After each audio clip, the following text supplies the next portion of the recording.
You're listening to the Angry Marks Podcast Network. Good afternoon, good morning, and good evening. My name is Arya Whitner, and this is your NXT audio update for Wednesday, October 12, 2016. We start with the breaking news regarding Hideo Itami. Being reported that Hideo Itami injured his neck. He's currently not medically cleared to perform. This is from F4WOnline.com. And his status in the Just Road Tag Team Classic, where he was scheduled to team with Dakota Ibushi, is in doubt, with the shows being taped tomorrow that are scheduled to include his next match. But stay tuned for the news regarding that. But first, let's go through the NXT show from tonight. We kick things off with Dusty Rhodes Classic action, first round matchup. It was the debut of the Glorious 10, Bobby Roode and Ty Dillinger, going 2-on-2 with the debut of Sanity. Finally, Sanity has returned to NXT. But before we were graced by the presence of Sanity, we had Roode and Dillinger from the beginning playing to the crowd over whose catchphrase was more over. Then the lights went out, the smoke filled the arenas, and we were joined by four people in leather coats who all had bandanas on their faces. The two men that took off their bandanas, who took off their coats to wrestle, were Alexander Wolf and Sawyer Fulton. Both men had done TV jobs in the past. Fulton had done quite a few, and you might remember him as somebody who had a cross tattooed on his chest. So if you remember that, that's this guy. Sanity attacked Dillinger at the bell and beat him down badly. Bobby Roode took one look at them and decided that they should fight another day. Roode walked away 2 minutes into the match, leaving Dillinger to fight by himself. Sanity pinned him quickly with a move that started off like the Magic Killer, but ended with a power slam. After the match, the smallest of the four members attacked Dillinger again and took off her coat and bandana, revealing to be her name Vicky Cross. And the fourth member picked up Ty Dillinger and gave him the wheelbarrow neckbreaker that Eric Young used to use. And surprise, surprise, surprise, it was in fact Eric Young. Yes. He just goes from one stable to another. That guy just, I don't know. Anyway, Billy Kay and Peyton Royce were backstage making fun of Liv Morgan for losing to Asuka in less than a minute. And then they said Billy will enjoy making fun of... I messed this one up. They said that Billy will enjoy beating up Liv, and Peyton will have fun watching it. Bobby Roode was walking backstage and said that Dillinger was a loser who had begged Roode to be his partner. Roode said he never wanted to be in the Dusty Rhodes tournament, and he was not a tag team wrestler. Of course, what really happened was that Roode had asked Dillinger to be his partner, and that Dillinger only did it after the crowd cheered him on. Billy Kay versus Liv Morgan was next. Liv Morgan's last NXT appearance was when she lost to Asuka in less than a minute. And the good news is she lasted longer this week. Billy Kay is still making a living off that one time she wrestled on SmackDown back in July. She's being quite cocky while on offense, so Liv came out of nowhere with an STO to cut her off. Liv went through her comeback. She came off the ropes, but Peyton grabbed her ankle for a distraction. Kay knocked her head off with a boot, and Billy Kay picks up the win over Liv Morgan. Are we building to Asuka versus Billy Kay? We go back in time to a week ago when Andrade, Cien Almas turned heel on Cedric Alexander after their tag team match. Almas stormed out of the arena and told the camera that he is the best and does not need Alexander.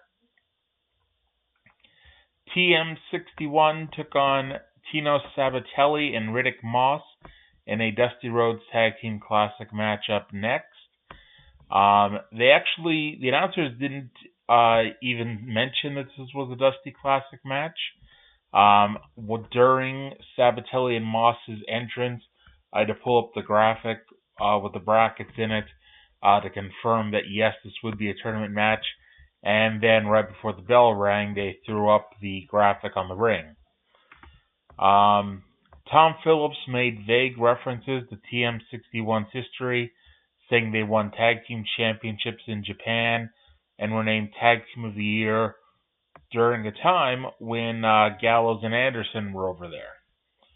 Thorne and Miller ran wild on Moss, which led to the weird dueling chant of "We want Tino, no we don't." They got Tino, the fans did, when he pulled down the top rope, causing Shane Thorne to flip over the top and crash into the guardrail. TM61 did carry this to a good match. Thorne made Moss and Sabatelli look really good in this match here, taking all their offense. Miller got the hot tag and ran wild. Sabatelli tried to cut him off but fell short, getting pinned after Thunder Valley. Alrighty, next week it'll be Rich Swann and No Way Jose versus Tony Nese and Drew Gulak in a first round match. And then main event time. We've seen some of the greatest tag teams in wrestling history explode and lead to some legendary matches. I mean, all you have to do, you can just look at the Mega Powers. They finally exploded, and they faced off at WrestleMania 5, which for the longest time was the WWF's most bought pay-per-view ever. Now, some tag teams explode and become Hulk Hogan versus Randy Savage. And some of them explode and it becomes Blake versus Murphy. Yes, the Blake Alexa Murphy factor has finally exploded here on the main event of the October 12th, 2016 edition of NXT. Tom Phillips let us know, actually no, it was Corey Graves who said that big, bodacious, blonde, beautiful Blake is very controversial on social media. Joey Styles, upon listening to that, just rolled his eyes. The fans were chanting for Samoa Joe before the match even began, and I think we were all surprised when the bell actually rang, because I know I definitely assumed that Joe was just going to kill them both to death before the match had even happened. 2 minutes in, and they were already doing the two exhausted men punch each other in the middle of the ring spot, which was funny because it kept sports entertaining for another minute or two after. Wesley Blake did a giant tope over the top rope, and as JBL used to shout, "Ball game, Moggle, here comes Samoa Joe." Joe came out, destroyed the former NXT Tag Team Champions. Tom Phillips, who just called a 4-minute match with the two of them, and called a number of tag team matches over the years, had no idea which one was which, as he was calling Blake and Murphy by the wrong names, which is funny because Blake is the blonde one, BB, and nope, screwed that one up. But anyway, Joe heaved Blake over the ring steps and then gave them both a uranage on the floor. Joe raged into the microphone for Mr. Regal to either bring him Nakamura or bring him the championship, and instead of those two things happening, we went to commercial. 30 seconds later, when WWE was done paying their own bills, we came back from this very important commercial break, And out came the NXT champion, returning to the NXT arena for the first time in a month is Shinsuke Nakamura. He came out in a neck brace, but he took it off, and the fight was on. Now, these two have had the security separate them thing several times in the past. Most notably was the one where a dozen guys are holding back Samoa Joe and Nakamura is just making fun of him. Unlike that one, this time they had to hold back Nakamura as well. Joe, at different points, decided to fight another day and would start walking away.